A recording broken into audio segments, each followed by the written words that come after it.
Senator from West Virginia. Madam President, thank you so much. And let me just say to all of my colleagues on all sides of this issue, I appreciate very much.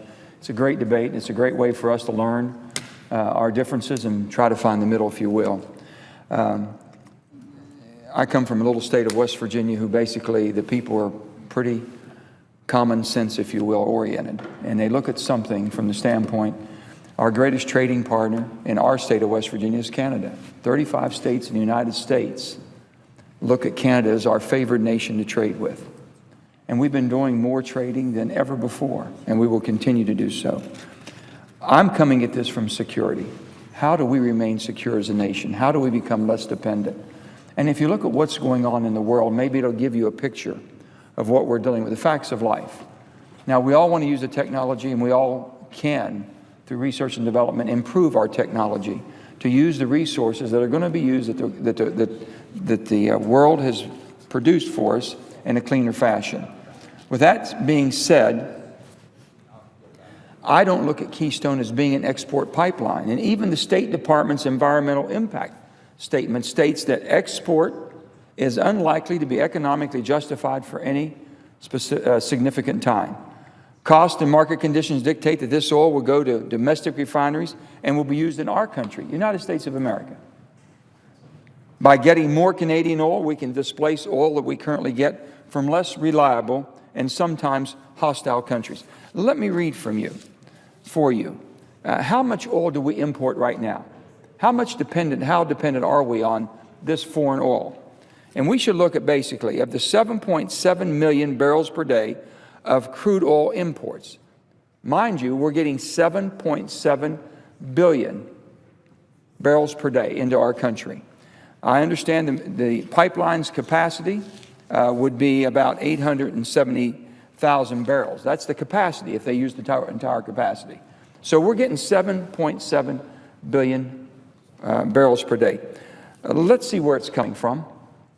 And when you look at that, 3.5 million barrels per day, or 45%, come from OPEC countries.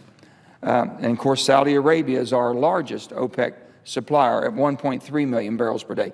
17% of the crude import total, but our biggest supplier of crude continues to be Canada.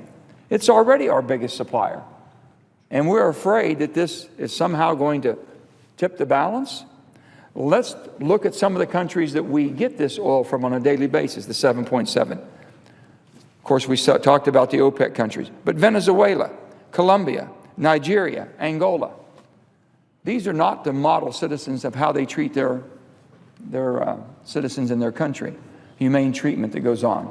With that being said, those countries I just mentioned, the 5 countries, that's 1.57 million barrels a day we buy from those countries.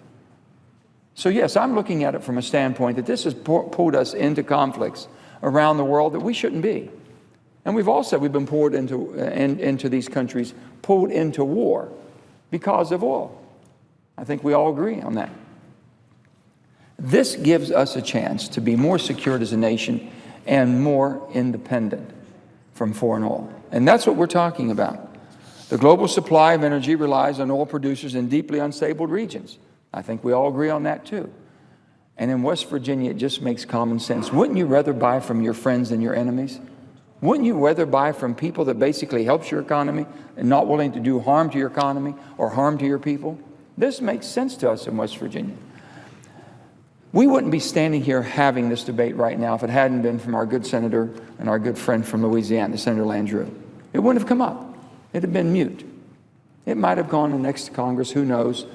I just appreciate so much Senator Landrieu being able to bring this to the forefront today. I really do. Whether we win or lose, it doesn't matter. Basically, the American people will lose if we don't pass this piece of legislation. If for whatever reason it's not passed, we're going to be more vulnerable, more unsecured, more dependent than ever before. You know, it's one thing to live in a perfect world in utopia, and some of my colleagues have talked about that. I appreciate that, Mr. President, I really do. But the bottom line is not the real world. The real world we're living in, I talked about coal too. There's 8 billion tons of coal being burnt in the world. People say, well, I don't want to use coal in America. Well, that's fine. If you quit using every ton of coal in America, you're not going to change the environment that much. But on the other hand, there'll be more coal burnt than ever before. We don't want to burn any coal plants in America. Build no more. We're done. That's fine. 1,200 new coal-fired plants will be built around the world in the next 3 to 4 years. Wouldn't it be better to find the technology? Wouldn't it be better to have control of that, be able to have a whole nother industry around the technology that uses the coal cleaner, not just in America, but around the world? Wouldn't it be better to have control of this oil coming to the Gulf Coast, that we have control of it? It will be used here. The fear tactic is it's going to go somewhere else in the world. Markets will dictate where everything goes, but the bottom line is we use most of Canada's oil now. They're our largest importer or exporter, from our country. So all we're saying is to take a good hard look at this. Think before you vote today, for my colleagues, of what we are doing and what we are doing for the security of our nation. What we are doing for the best trading partner we've ever had. That oil is going to go somewhere. It's being shipped now in a very highly unstable type of a condition that's more vulnerable, and it takes more oil to move that product today than ever before. Pipeline is by far the safest way to do it.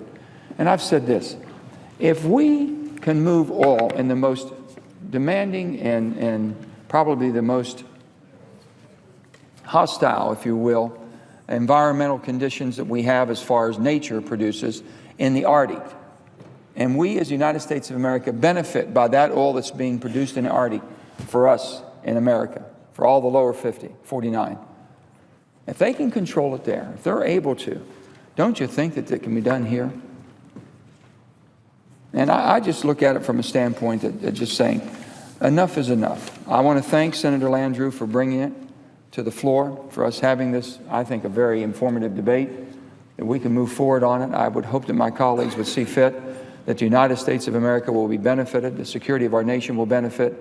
Wars could be prevented because of this, conflicts around the world. Maybe we could use our might, if you will, to help other parts of the world without having to go in and fight and defend or try to liberate from that standpoint. But I do not believe that we should be in parts of the world that we are today because of the oil that we've been chasing. And I believe by having our own ability to work with the best trading partner that we have, which is Canada, would definitely benefit the security of our nation. And I look forward to this vote this afternoon or later this evening, whenever it may come. I enjoy the debate that's going on, the information I'm gaining by this, and I look forward for a more spirited debate the rest of the day. With that, I yield the floor, Mr. President. President. The senator from California.